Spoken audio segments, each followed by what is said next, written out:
Today's Dharma talk, I have to consider this is going to be a special message. As Reverend Hagio contemplated his retirement, Bishop Matsumoto had to find a interim Rimban for Hawaii Betsuin and called upon Reverend Tatsuo Muneto to fill that role for, it turns out to be 7 months. So, and so this will be his last Dharma talk for us. And he will retreat back into retirement again. So,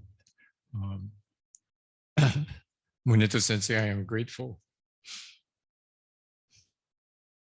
His Dharma talk is entitled Amida's Compassionate Vow Fulfilled. Sensei.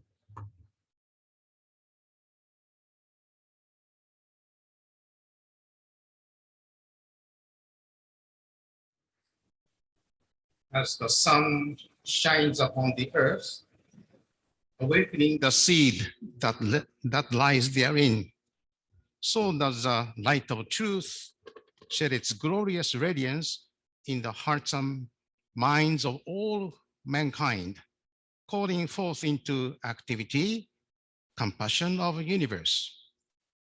May the same light shine upon us all, realizing that life is one, so that we may constantly work for the well-being not only of ourselves, but also for everyone.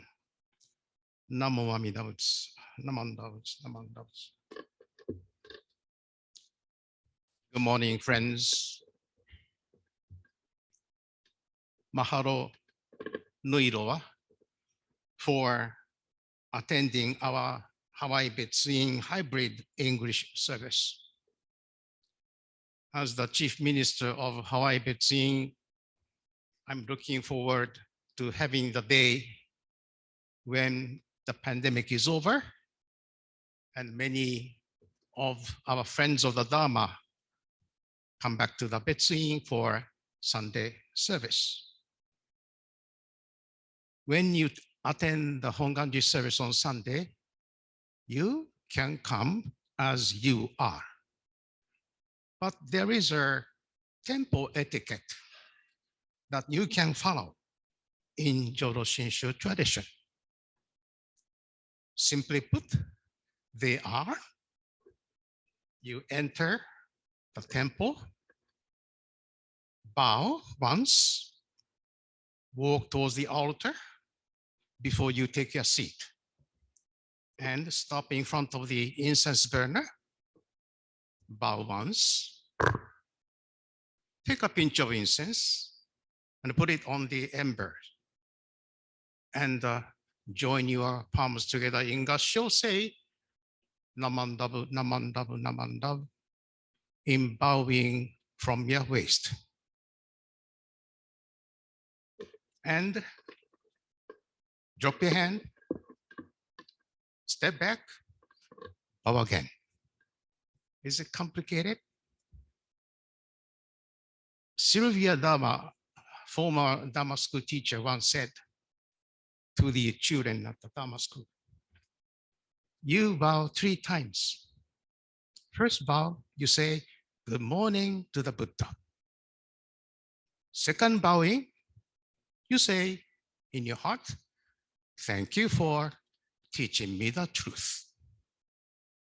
Third, bow to say in your heart, I will see you again.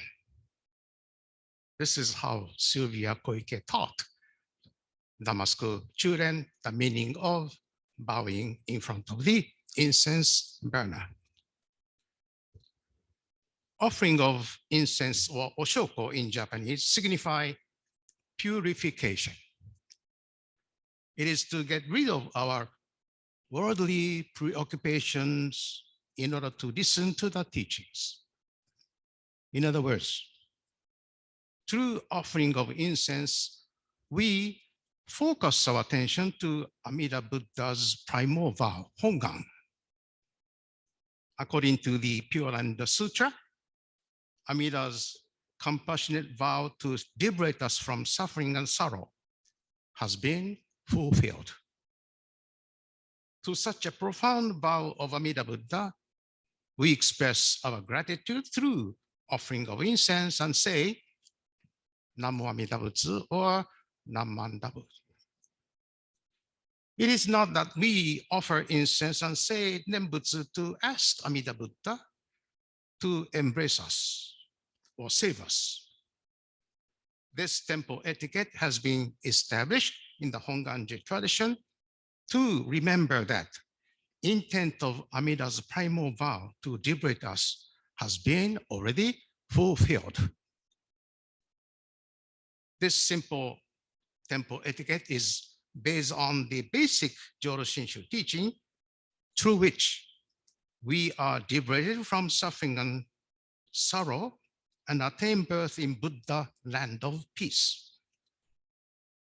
What enables us to walk this path of liberation is the power of Amida's primal vow. Then, what is this power? Amida's compassion that has been fulfilled is just like a mother's love. When you were small children, you said, Mom, Daddy, oftentimes, because you knew that you were loved by them. The words, Mommy or Daddy, that we utter came from the parental love that was committed by the parents. Does that make sense to you? Likewise, Namo Amida Butsu that we utter comes from the heart of compassion of Amida Buddha that has been fulfilled. It is not that we have to say Namo Amida Butsu to be saved or liberated from suffering and sorrow in human existence. Amida's heart of compassion has been reaching us, reaching our hearts and minds through the name of Amida Buddha. This name of Amida has been interpreted as, in English, as name that call by Dr. Tai Tetsuo Muneto. In order to illustrate Amida's primal vow, Renyo Shonin, the 8th abbot of Hongwanji, talked about 3 kinds of objects of reverence. They are from your right to the left on the screen, the statue, the picture, and the name. Renyo Shonin said, I quote, the picture of Amida is preferable over the statue. The name of Amida is preferable over the picture. What did Renyo Shonin mean by those words? The statue of Amida Buddha is real, but it is misunderstood as human being, anthropomorphic figure. So it is not preferable. The picture of Amida is colorful and beautiful, but it is also looks human. Therefore, Renyo Shonin said that the name of Amida signifies the true nature of compassionate heart. It may not be fair to you because many of you do not read kanji, 6-letter kanji, but in Romanizing, Namo Amidabu, 6 kanji, Namo Amidabu. Therefore, we say or utter Namo Amida Butsu, knowing that the Amida's love and compassion has been fulfilled. And it has been reaching our hearts and minds. Amida's intent of liberating sentient beings comes first. Then our entrusting heart, shinjin, takes place. Whether we are aware of this fulfillment of Amida's vow or not makes a difference in our daily life. Here is a book that I wrote back in 1995, and BSC Press published 2,000 copies so far. But this book doesn't sell well at the bookstore. It's too difficult. So please buy one. It's $8.95 at the bookstore. If you mention my name, they'll give you a small discount. Okay? I wrote this book back in 1995 while I was while I was back here already. But when I was assigned to Kona Hongwanji in 1980, and I stayed there for 6 years, I met quite a few Nembutsu followers who recorded their saying. And they said in these poems, they thought that they will be saved by Amida after they remove their blind passions of anger, greed, and ignorance. But it's difficult. So many of the farmers, coffee farmers in Kona, were not happy. Reverend Matsura, Shu Matsura, came from Japan, and he noticed this tendency among the members. So he went from village to village, town to town, to talk to the members who are busy growing coffee. But Matsura-sensei said, Amida's intent of saving you comes first. You entrust yourself to such a vow. Amida's intent of saving you comes first, and your entrusting heart comes afterwards. So here is an example of such guidance and the result of such guidance. Nami Sogi and her husband raised 4 children while growing coffee in Horoaroa. Nami was a serious person who tried to improve her personality to be embraced by Amida Buddha. But she was not able to accomplish her religious ideals. Nami said in her poems that she thought she should believe in Amida Buddha through listening, but such efforts were fruitless. Then Reverend Matsura related to Nami the fact that Amida's intent of saving came first, and Nami's entrusting comes next. Matsura-sensei said, I quote, Sogi-san, your understanding is wrong. You put your believing first, forgetting Amida's intent of saving you. Amida's compassionate heart has been fulfilled, and then you entrust it, end quote. Reverend Matsura told Nami the truth. Nami was awakened. Nami said in her poem, with a single word of my teacher, I learned that I do not understand through my listening. I'm not saved through my listening understanding. Amida's intent of saving me comes before my listening. Hearing this, awakening naturally followed, end quote. What a strong and inspirational words. Nami uttered Namo Amida Butsu in joy. She wanted to attain peace of mind while working hard in the coffee land, but she was not able to attain true peace in her mind through her understanding and listening. And she was able to attain true kind of peace of mind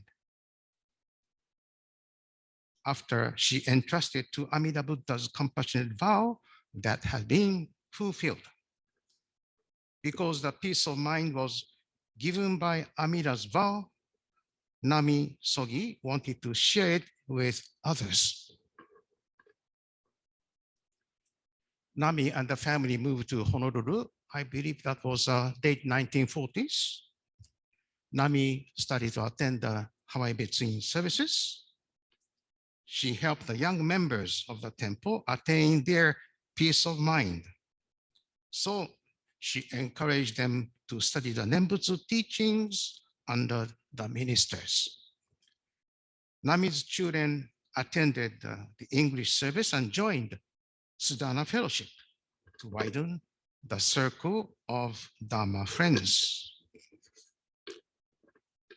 The lifeline of Hongwanji program is hearing the call of Amida's compassion. That is compassionate vow that has been fulfilled eons of years ago. The compassionate vow is called Hongan in Japanese. The name of our temple, Hongwanji, means the temple of Amida's vow.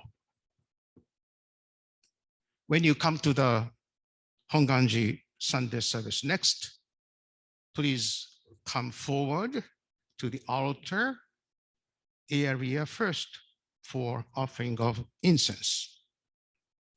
Address yourself to the statue of Amida and see Amida Buddha smiling. In Buddhist art, it is thought that the Buddhas are smiling because the Buddhas have fulfilled their vows to liberate all beings from suffering.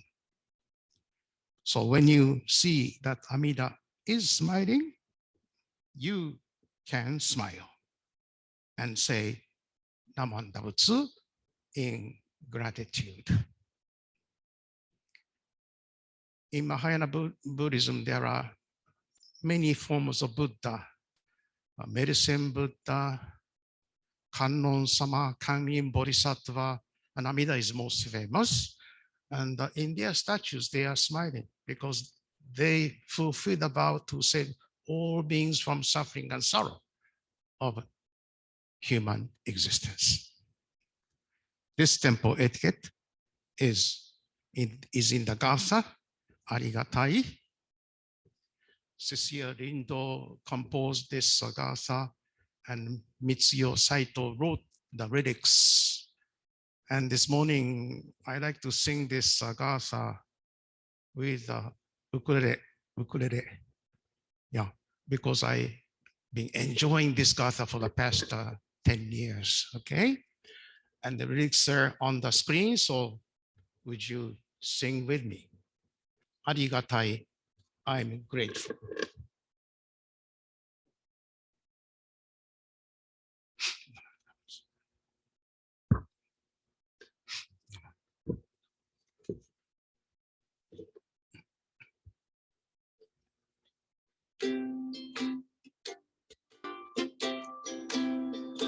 For the rain that brings us light, for the sun that keeps us warm, for plants and animals that nourish us, Arigatai.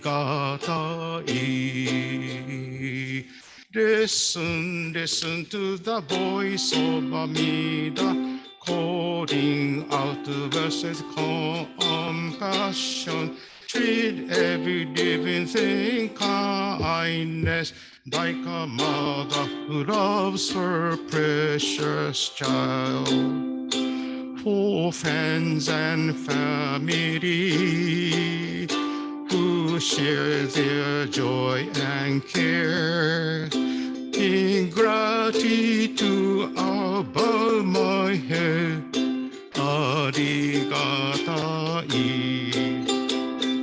Listen, listen to the voice of Amida, calling out with his compassion. Treat every living thing kindness, like a mother who loves her precious child.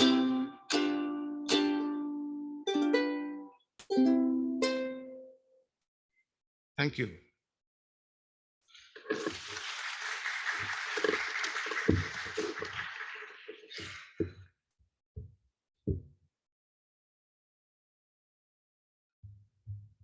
Oh, thank you, Reverend Muneto. And thank you for your 7 months of leadership at Hawaii Betsuin, bringing you out of retirement. We are grateful. We are grateful for your service.